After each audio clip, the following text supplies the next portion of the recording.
Well, listen, all this talk about Alexis Vega got us thinking about some of the biggest disappointments in Mexican soccer history from a player standpoint. So this was my homework over the last couple days, was to come up with my top 5 list of the most disappointing players for El Tri. Let me start you off at the very top. Number 5. Okay, now this is a little history lesson for those that don't follow the youth national teams. Julio Gomez. You might not know the name. You might know the nickname, La Momia.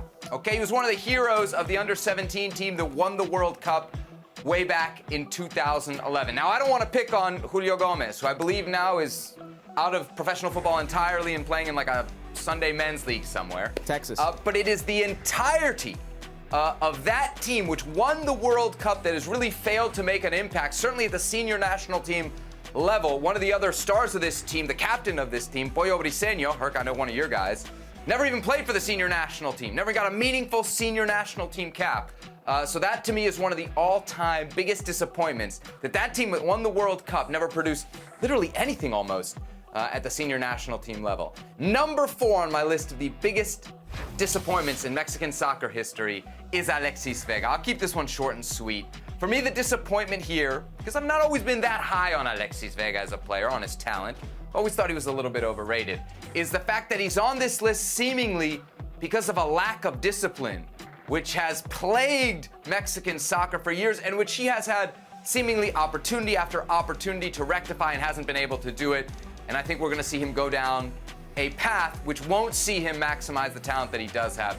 For me, he's number 4 on this list. Number 3, this one's for you, Herc. Rodolfo Pizarro, a player who Herc, on this platform and others, has said is the most talented Mexican player of his generation. A generation, I will remind you, that includes Chucky Lozano. Rodolfo Pizarro, failed move to Rayados, failed move to Inter Miami, finally gets a ticket to Europe, basically on the coattails of Orbelín Pineda, with a coach who's friendly to him, and is still sitting on the bench. Never played in a World Cup for Mexico. Big disappointment there for me at number 3, Rodolfo Pizarro. At number 2, this one hurts. Not happy about this one. And I don't know if maybe it's a little bit premature, but it's Diego Lainez, number 2. When he left America for Europe, I thought we were on the verge of massive things. I thought this could be a transcendent player for Mexican soccer. I think the ceiling at this point, we have to say, has changed. I don't know that he's not ever going to have an impact on the senior national team, but I think we're looking more at a role, for those of you in the history books, we'll remember the late 90s like a Jesus Arellano, okay? A guy who's coming off the bench, maybe making a difference in a World Cup, but this guy's not going to be the Ballon d'Or winner that I had hoped he might be. And number 1 on my list of the biggest disappointments to ever suit up for El Tri, we going in a Wayback Machine for this one. Neri Castillo. Now, some folks will remember him as kind of the first dual nat, at least for Mexico anyway, one of the first real dual nats that there was like a competition over. Could have played for Uruguay, Greece, I think Italy maybe. But he could also play for Mexico, and he chose Mexico, and he didn't choose it at an early point in his career. Chose it after like 5 or 6 years in Greece. He was one of the best players in Greece. He just got a big move to Shakhtar Donetsk. And so he walked right into the Mexican national team. 2007 Gold Cup, he's a starter in the final. Moves right past Oguchi Onyewu with ease, setting up Andres Guardado. Yes, it was a lead that Mexico would blow. And then in the 2007 Copa America, scored 3 or 4 goals as Mexico got to the semifinals. And then from there, nothing.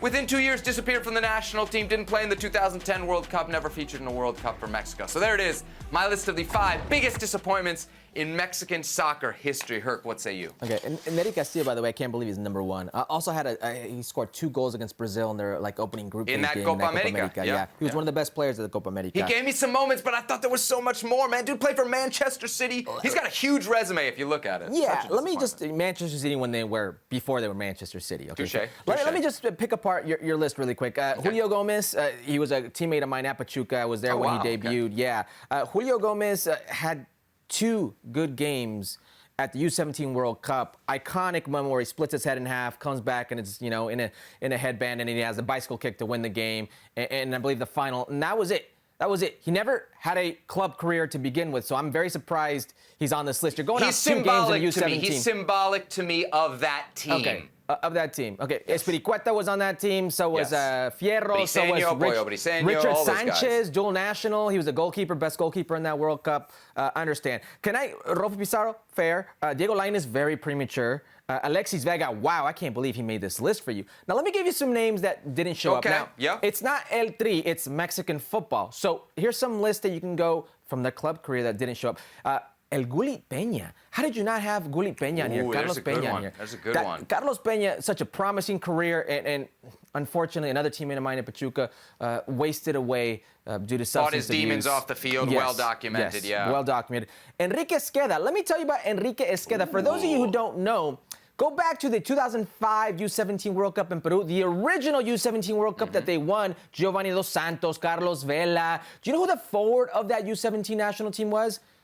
It was Enrique Esqueda. It wasn't Javier Hernandez. Chicharito was left home. He didn't go to that World Cup because Enrique Esqueda, last I heard, is playing in India. That's one of those careers that never took off. And then here's two names for you that I can't believe you did not put in there because maybe they had their moments with the Mexican national team or somewhat in their club career, but unfulfilled potential, and that should be a disappointment to you.